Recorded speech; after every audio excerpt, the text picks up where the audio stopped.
2025 साल में सिक्किम इस भारत का अभिन्न अंग एक 22nd स्टेट के रूप में रहा 50 साल पूरा हो रहा है और हम एसकेएम पार्टी और हमारे सरकार इस स्वर्ण जयंती के अवसर पर हमारे राज्य सिक्किम को स्वर्णिम और समृद्ध बनाने की कमिटमेंट लेके आगे बढ़ रहे हैं।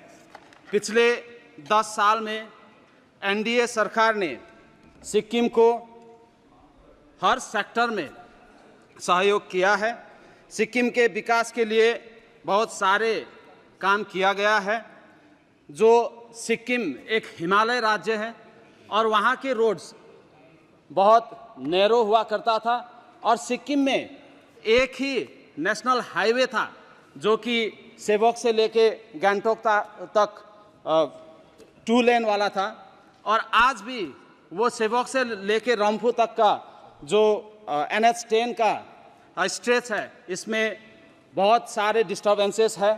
तो हमने और हमारे सरकार ने माननीय प्रधानमंत्री जी को भी रिक्वेस्ट किया है कि इसको NH10 को कोई भी सेंट्रल एजेंसी NHIDCL हो या कोई भी सेंट्रल एजेंसी में दिया जाए, क्योंकि बंगाल सरकार की तरफ से इस नेशनल हाईवे 10 को ठीक से मेंटेन ना करने की वजह से सबसे बड़ा नुकसान सिक्किम को हो रहा है। और हमारा स्टेट एक ब्यूटीफुल स्टेट है।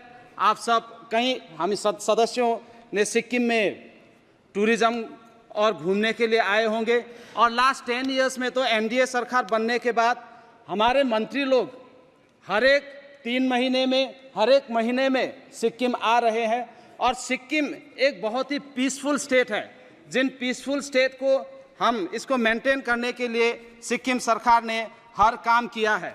लेकिन रोड की जब बात आती है सभापति महोदय, हम आपके माध्यम से सरकार को ये बताना चाहते हैं कि हिमालयन रीजन में सिर्फ सिक्किम की ही बात नहीं, चाहे कोई भी हिमालयन रीजन हो, उस रीजन में टिपिकल इश्यूज रहते हैं और वहाँ पे ज़्यादातर 5 से 6 महीने तक तो मानसून चलता है और मानसून के चलते वहाँ पे इतना ज़्यादा लैंडस्लाइड्स होता है कि रोड डिस्टर्ब होना वो ऑब्वियस है।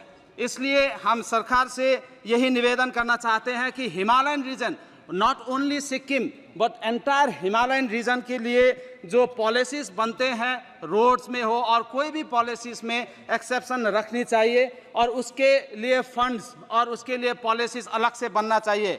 और हम ये भी रिक्वेस्ट करते हैं कि जितने भी पॉलिसीज़ बनते हैं उसके लिए हिमालयन रीजन के लिए स्पेशली अलग सा कमेटी बनना चाहिए जिसमें कि हिमालयन रीजन का टिपिकल इश्यूज डिस्कस हो। जैसे कि भारत इस 2047 तक में विकसित होने का जो प्रारंभ किया है, हम प्रधानमंत्री जी के साथ हैं, हम सरकार के साथ हैं, हम भी सिक्किम से कुछ करना चाहते हैं। तो सिक्किम हमेशा से पीसफुल स्टेट रहा है और पिछले दिनों में आपने देखा सभापति महोदय कि क्लाइमेट चेंज कितना विजिबल हो गया है और इस क्लाइमेट चेंज की वजह से सबसे ज़्यादा किसी को अगर असर हो रहा है तो हिमालयन रीजन्स को हो रहा है और हमने ग्रीनरी इतना ज़्यादा बना के रखे हैं सिक्किम में। आपको बता दूं सभापति महोदय, थोड़ा सा टाइम देना चाहूँगा, थोड़ा सा 1-2 मिनट, बहुत से माननीय सदस्य हैं, इतना बताना चाहूँगा। आपका समय जितना है सभापति महोदय, आपको बता दूं कि मैं सेकंड टर्म का हूँ और पहली बार इतना टाइम मिला है सभापति महोदय। ये एक पॉइंट मैं कंप्लीट कर दूं, उसके बाद मैं कंक्लूड कर लूँगा।